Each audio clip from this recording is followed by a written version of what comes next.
오늘은 원수의 마지막이라는 제목으로 하나님 말씀 함께 나눠보도록 하겠습니다. 여러분들이 인생의 원수라고 말할 만한 어떤 존재가 삶의 스토리 중에서 과거에, 지금 혹시 원수라고 말할 어떤 존재가 있는지 모르겠습니다. 원수라는 좀 약간 좀 크죠. 개념이 굉장히 큰데 원수가 사실은 뭐 있겠습니까? 내 인생 발목 잡고 나를 괴롭게 하고 그리고 내 바닥인 성격 드러나게 하고, 뭐 원수들은 그런 사람들이에요, 사실. 아, 내가 이렇게까지 할 줄 몰랐는데 내 인생의 바닥, 내 성격의 바닥을 드러내게 하는 사람이 사실은 원수예요. 일전에 한번 말씀드렸던 것 같은데, 저는 누구한테 화내는 게 되게 어렵거든요. 근데 제가 누군가의 멱살을 실제로 잡은 적이 있어요. 어때요? 그 사람이 원수예요. 나의 바닥을 보게 했기 때문에 원수죠. 아마 인생 중에서 이런 원수들 한둘 정도는 다 끼고 살지 않나. 아무리 평화를 즐겨 하는 사람들도 이런 원수 하나 정도는 다 끼고 살지 않나 싶습니다.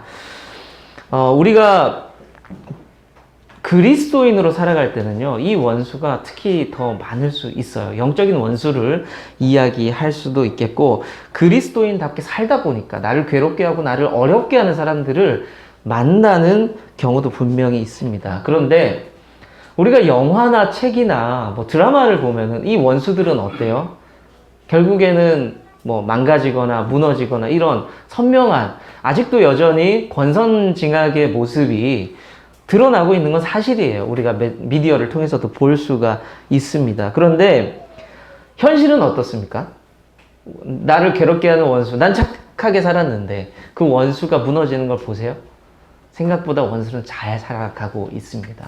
때로는 더 잘 살아갑니다. 편법이나 불법을 잘 활용하는 사람들이 더 잘 살아가는 것 같고, 나는 그 앞에서 무너지는 것을 경험을 하게 됩니다. 며칠 전에 우리 아이와 같이 차 타고 움직이는데 아이가 저에게 질문을 했어요. 아빠, 선생님이 이렇게 말씀하셨어. 세상을 착하게만 살면 호구된대. 여러분들 어떻게 생각하세요? 그 말에 부정할 수가 없어요. 사실이거든요. 근데 저희가 어떻게 대답을 했냐면, 예수 믿는 사람, 성경은 뭐라고 말할까? 성경은 뭐라고 말할까? 라고 얘기했더니, 사랑하라고 하지? 제가 속으로 그랬어요. 그걸 아는 놈이 나한테 그걸 물어봐? 이렇게 막 그렇게 속에 나왔는데, 사랑하라 그러죠. 성경은 사랑하라 그럽니다. 그러면, 성경에 수많은 사람들이 그렇게 사랑하면서 다쳤고, 사랑하면서 손해보며 살았는데, 그 사람들이 호구라고 한다면, 세상에서 말하는, 호구 중에 상호구가 누구예요? 예수님이죠. 예수님. 자기가 죽을 걸 뻔히 알면서도 십자가를 지셨고, 그 십자가를 통해서, 그러니까 상호구가 되면서 어떻게 됐어요? 누군가를 살리고 생명을 나눠주고 누군가에게 사명을 나눠주는 그런 존재가 되었습니다. 그러니까 그리스도인은 그런 사람들이야 적당히 피해를 볼 수도 있고 적당히 손해를 볼 수도 있어. 우리의 삶이 어쩔 수 없어. 그랬더니 그 아들이 듣더니 아 그렇구나 라고 저는 그 얘기를 아멘으로 받아서 드렸습니다. 저도 저희 아이들도 저희 식구들도 때로는 우리 집사님들이 보시기에 아 저렇게 좀 약지 못해서 어떡하나 라는 생각을 가질 수도 있을 수도 있어요. 근데 그렇지만 그것이 우리 말씀대로 사는 방법 중에 하나일 수 있습니다. 그래서 한번 이 부분은 고민해 볼 필요가 있고요. 자 그럼 이렇게 성경에서는 하나님 편에 서지 않는 원수, 그러니까 우리는 호구라고 쳐요. 그리스도인들이 그런 사람일 수 있습니다. 바보 같고 좀 어리석은 사람으로 보일 수도 있는데 그 반대편에 있는 원수는 그럼 마지막이 어떠냐? 성경에서 말하는 어떤 기록이 있느냐? 오늘 본문 5장 끝부분은 어떤 내용이냐면 지난주에 봤던 이제 드보라와 바락이 승리하고 나서 불렀던 노래의 후반절 마지막 부분입니다. 본문의 이 내용을 보면요, 자기네들이 전쟁을 하고 나서 이긴 이후의 상황들을 막 재현을 하고 표현을 하고 있습니다. 근데 우리가 이미 알고 있죠. 전쟁의 끝이 어떻게 나죠? 이스라엘이 이기게 됩니다. 그리고 그동안 이스라엘을 괴롭혔던 그 원수는 여인 야엘이라는 여자를 통해서 죽게 되죠. 그 장수가 죽게 됩니다. 결론은 뻔합니다. 하나님께서 승리하셨고 이스라엘이 승리했고 원수는 패배했습니다. 근데 제가 지난주에 이런 말씀 드렸죠. 우리 인생이 바락처럼 되지 말고 좀 야엘처럼 되자라는 말씀 드렸어요. 그 말의 뜻은 바락이 전쟁터에 나갈 때 우물쭈물했다 말씀드렸죠. 야 이거 가도 되나? 나 무서운데 사사님, 좀 드보라님 저 좀 도와주세요 라고 얘기하면서 우물쭈물했더니 그 영광이 어디로 옮겨졌다? 야엘에게 옮겨졌다. 이 말씀을 드렸습니다. 저는 오늘 이 말씀을 또 하나 보면서 묵상하면서 지난주에는 이런 결단을 했어요. 하나님, 제가 야엘처럼 좀 살고 싶습니다. 그 영광을 제가 좀 누리고 싶습니다. 좀 가는 길이 좀 험하고 어렵고 그럴지라도 제가 좀 결단할 수 있는 믿음과 용기 좀 주세요라고 그런 적용을 저한테 했습니다. 그런데 오늘은 그 원수의 마지막 부분을 묵상을 하면서 좀 정리를 좀 해보려고 해요. 단순하게 정리를 하면 원수의 마지막은 뭐였습니까? 그 가나안 왕이었던 야빈, 그리고 장수였던 시스라가 있는데, 장수가 직접 전투 현장에 나왔죠. 시스라가 나와서 시스라 장군은 지게 됩니다. 이스라엘의 원수였죠. 시스라 장군은 지게 되고 끝에는 결국에는 그렇게 여인의 손에 죽게 되죠. 이 부분을 보면서 원수의 마지막, 원수의 끝이 무엇인가를 확인해 볼 수 있는 이 시간이 되면 좋겠다 생각을 합니다. 두 가지를 볼게요. 첫 번째, 그 우리를 대적하는 그 원수의 끝이 뭐냐? 그 첫 번째는 완전한 죽음입니다. 완전한 죽음. 가나안 장수 시스라, 그가 전투 현장에서 마지막에 어떻게 죽게 되죠? 우리가 이미 몇 번 말씀드렸잖아요. 전쟁에서요, 장수가, 군인이 질 수 있어요. 수많은 전투를 하면서 이길 때도 있고 질 때도 있죠. 그런데 전투에서 패할 수는 있는데 이 시스라 장수의 마지막이 너무너무 허망합니다. 사실은 허망해요. 아군이라고 믿었던 그 안전한 지대라고 믿었던 그곳에 가가지고 피했죠. 근데 그 여인이 주는 것을 먹고 잠이 들었다가 그 여인의 손에서 머리가 깨져서 이제 죽게 됩니다. 제 그림 한번 보여드릴까요? 이게 이제 고전적인 그림인데 이 장면을 다른 작가가 표현을 한 겁니다. 이런 모습이에요. 이 장수가 잠을 자고 있고 여자가 망치를 들고 이게 뭐라 그러죠?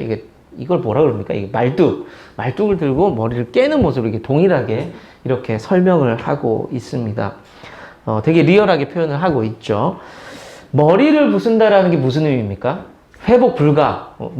팔은 이렇게 돼도 살기도 하잖아요. 머리가 깨지면은 회복 불가. 완전한 죽음을 의미를 합니다. 원수의 존재는 뭐냐? 그냥 끝난다라고 성경은 그렇게 단호하게 이야기를 하고 있어요.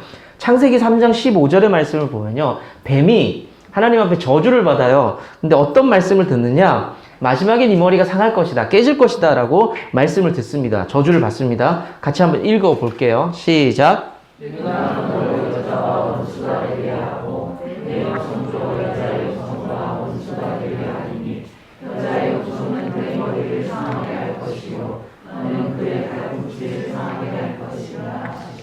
아멘. 머리가 상한다, 깨어진다라는 것은 말씀드렸다시피 완전한 죽음, 완전한 패배, 회복 불가를 의미를 합니다. 하나님의 대적 원수의 결과는 뭐냐? 끝난다는 거예요. 다시 기회가 없다라는 겁니다. 여러분들 이런 질문 들어보셨을 거예요. 사탄이 회개할 수 있나요? 회개할 수 없어요. 분명히 선언을 했어요. 얘는 끝나는 거예요. 아담에게, 하와에게는 하나님께서 기회를 주셨죠. 다시 하나님께 나올 수 있는 기회를 주셨는데 뱀에게는 기회를 주지 않아요. 그냥 끝나는 겁니다. 이 시스라, 그 적군 시스라의 부대는요, 그 지역 자체가 단일 어떤 부족이 아니었던 것으로 짐작을 합니다. 가나안 지역의 사람들을 모아서 연합으로 부대를 만들었을 가능성이 높습니다. 그런데 이 가나안 지역에 섬겼던 신이 있었어요. 여러분들 잘 아는 신, 너무 유명한 신이에요. 여러분들 이방신 하면 딱 떠오르는 신 이름 있어요? 바알이에요. 너무 유명하죠. 우리들에게 가장 익숙한 신이에요, 사실은. 바알 신을 섬겼던 곳이 이 가나안 지역이었습니다. 근데 가나안이 남신이었고요. 따라다니는 또 다른 신의 이름이 있는데 아스다롯이에요. 이건 여신이에요. 둘 다 상징하는 게 뭐냐? 인생의 가장 큰 고민이 뭘까요? 먹고 사는 문제잖아요. 풍요의 신이에요. 이 정도는 뭐 기억하기 쉽죠. 풍요의 신이에요. 근데 이 아스다롯의 여신에 별명 하나가 더 있어요. 전쟁의 신이에요. 전쟁의 신. 이 아스다롯이 뭐로 유명했냐면 이 여신은 싸움을 하면은 상대의 머리를 깨부순다. 잔인한 신이다. 이렇게 유명을 했었습니다. 그러니까 가나안 연합군들은 이 아스다롯 신이를 믿고 있었고 그러면서 이렇게 외쳤을 수도 있어요. 우리가 상대의 머리를 부셔버리자. 이렇게 외치면서 싸웠을 수도 있습니다. 그런데 보세요. 결과가 어떻게 됩니까? 그렇게 외쳤던 장수의 머리가 부서지는, 그들이 그렇게 패배하게 됩니다. 이건 완전히 어떻게 보면은 좀 시트콤 같기도 하고 드라마 같기도 하고 개그적인 부분, 개그적인 코미디 같은 부분이 분명히 있습니다. 그렇게 외쳤던 그들이 오히려 머리가 깨져서 패배하게 됩니다. 우리가 인생을 살면서 마주하게 되는 어떤 존재들이 있죠. 원수가 있다고 말씀을 드렸습니다. 그 원수는 강해요. 우리를 자주 위협을 합니다. 그래서 우리는 그리스도인으로 살면서도 자주 사명을 놓쳐버려요. 무서워서, 두려워서, 이렇게 살면 안 될 것 같아서 두려워서 놓쳐버립니다. 그런데 사랑하는 우리 성도님들이 분명한 믿음을 갖기를 바랍니다. 오늘 본문을 통해서 어떤 믿음이냐? 상대가 들고 있는 그 칼이 아무리 무서워도 오늘 본문을 통해 봤듯이 그 칼로 본인이, 악인이, 원수가 스스로 상하게 될 것이다라는 그 믿음이 필요합니다. 상대가 깊은 구덩이를 파요. 우리를 해치려고. 그렇지만 그 구덩이에 결국에는 그 적이, 원수가 스스로 빠지게 될 것이다라는 그 선언과 믿음이 우리 삶 가운데서 분명히 필요하다는 것을 여러분들 기억하시고 믿으시길 바랍니다. 지금 여러분들 신앙생활 잘 그래도 하고 계세요. 제가 그렇게 알고 있어요. 내가 요만큼이었는데 이만큼 올라가고 있고요. 이만큼이었는데 이만큼 올라가고 있는 거예요. 여러분들 잘 하고 있는 겁니다. 그런데 그 와중에도 우리가 신앙생활 잘 하면서도 분명히 떨고 있는 게 있어요. 두려워하고 있는 것이 있습니다. 인생 신앙 가지고 살아가지만 두렵잖아요. 뭘로? 내가 늙어가고 있고 병들기도 하고 가난하기도 하고 해결할 수 없는 문제로 나는 두려움을 고백할 수밖에 없습니다. 시시때때로 만나는 신앙생활을 하기 때문에 만나는 그 원수들 앞에서 우리가 두렵기 때문에 때로는 힘들어서 서글퍼서 눈물을 흘리고 있기도 합니다. 그런데 요한계시록 21장 4절은요, 이렇게 위로를 하고 있습니다. 지금은요, 우리가 이 땅에서 다 해결을 볼 수가 없어요. 갑자기 부자가 되고, 갑자기 60대가 20대의 건강으로 회복되고, 그런 일 없습니다. 그렇지만 하나님 말씀이 이렇게 위로하고 있죠. 한번 읽어볼까요? 시작.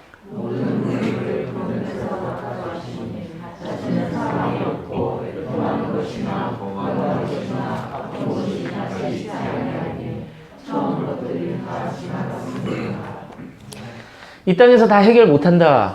그것은 현실이고 사실입니다. 그런데 성경은 마지막 날에 천국에 임할 때 내가 너희 눈물을 닦아줄 것이고 이곳은 더 이상 눈물도 없는 곳이다 라고 위로하고 말씀하고 있습니다. 그러면 많은 분들이 이런 질문을 할 수 있어요. 여기서 이렇게 고통스러운데 여기서 잘 먹고 잘 사는 게 낫지 않나요?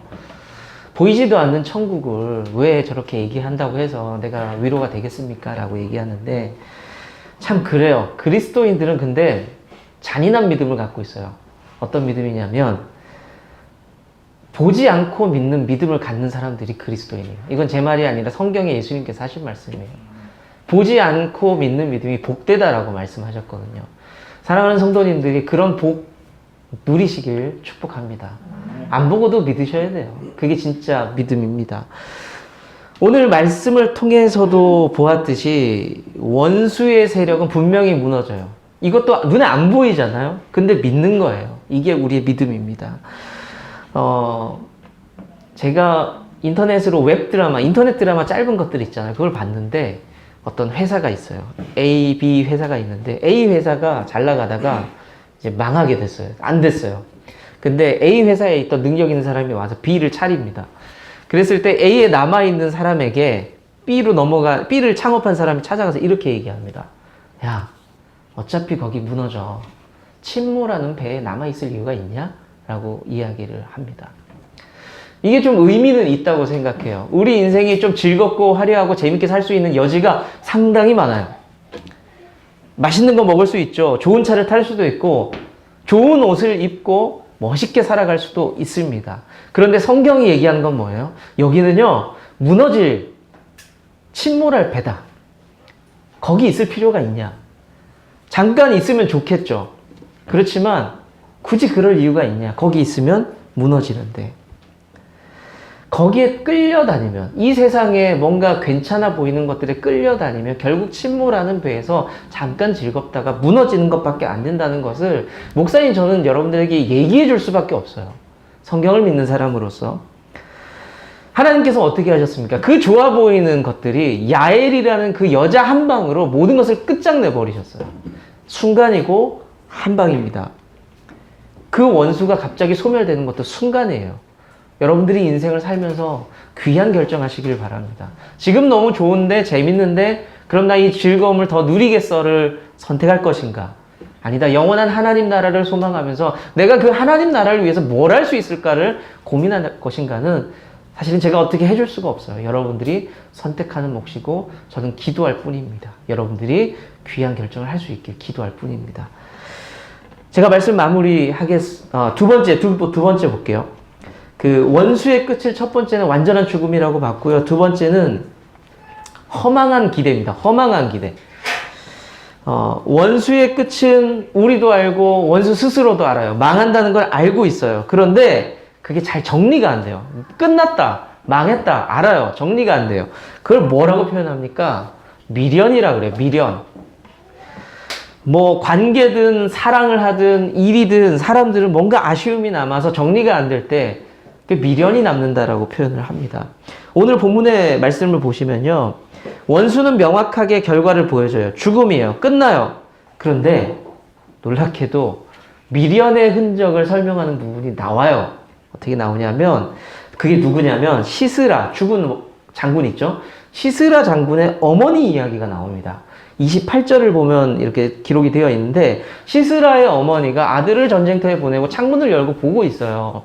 왜 보고 있죠? 끝날 때가 됐는데, 돌아올 때가 됐는데 걱정하는 마음에 보고 있습니다. 남편이든 그 아들이든 전쟁터로 남자를 보낸 여자의 마음이 다 힘들겠죠. 그렇죠? 그 창가를 보면서 왜 안 올까라고 애간장을 녹이고 있는 거예요. 소식도 없고 사람이 돌아오지를 않습니다. 초조하죠. 그때 창밖을 보고 있으면서 걱정을 하니까 옆에 있던 몸종이 뭐라 그러냐면 분명 전쟁터에서 좋은 물건들을 가지고 챙겨오느라 늦는 겁니다 라고 시녀가 이야기를 합니다. 그러면서 서로 고개를 끄덕이고 있는 거죠. 자, 한번 생각해 보자고요. 이 시녀도 이 어머니도 뭔가 불길하다는 걸 알았을까요? 몰랐을까요? 알고 있어요. 그냥 미련이 남는 거예요. 아니길 바라는 뿐이죠. 허망한 기대라고 제가 표현을 했습니다. 원수는 안 될 것 같은데 그냥 막연한 기대감을 가지고 있습니다. 상황은 어때요? 시스라는 이미 죽었어요. 다 끝났어요. 근데 이 두 여인은 허망한 기대를 가지고 있다는 거죠. 우리가 영적 전투도 똑같아요. 영적 전투도. 이미 게임은 끝났어요. 어떻게? 예수님의 십자가를 지심으로 모든 게임은 끝났어요. 그런데 이 사탄은 허망한 기대를 가지고 있습니다. 무슨 기대냐? 내가 너를 잘 꼬드기면, 내가 너를 잘 유혹하면, 내가 너에게 잘 대해주면 너는 최소한 무너지겠지. 너는 내 편으로 넘어오겠지. 혹시나 내가 하나님을 이길 수 있진 않을까? 내가 혹시나 하나님을 조금 괴롭게 할 수 있진 않을까? 그 허망한 기대를 가지고 사탄은 끊임없이 우리를 공격하면서 살아가고 있습니다. 말씀을 드렸죠. 그건 허망한 기대일 뿐이라고. 마치 시스라의 어머니처럼 허망한 기대일 뿐입니다. 여러분들이 단단히 붙잡아야 될 것은 여러분들은 이미 승리한 그리스도인이라는 겁니다. 여러분들 믿으시길 바랍니다. 이미 게임은 끝났어요. 그냥 우리는 그렇게 싸우고 있을 뿐입니다. 끝난 게임을 열심히 싸우고 있을 뿐입니다. 사탄은 왜 우리를 이렇게 집요하게 공격합니까? 미련 때문에. 내가 너 하나 잡아가야 되는데, 너 하나 무너뜨려야 되는데, 여러분들은 그 치열한 전투 속에 있을 뿐입니다. 여러분들이 이미 승리한 군인이라는 것을 좀 확신하면서 믿음으로 인생길 잘 선택하면서 무너져가는 배는 화려할 수 있어요. 침몰하는 배는 화려할 수 있어요. 그곳은 뭔가 멋지게 치장되어 있고 괜찮은 매력적인 것들이 많을 수 있습니다. 그런데 거기 있으면 무너져요. 죽어요. 우리는 조금 부족하더라도 안전한 보트로 옮겨 탈 이유가 충분히 있죠. 말씀을 맺겠습니다. 오늘 본문의 노래 마지막 구절 31절을 좀 우리가 함께 좀 선포하고 싶거든요. 한번 좀 읽어볼까요? 제가 짧게 끊을게요. 같이 따라하는 거예요.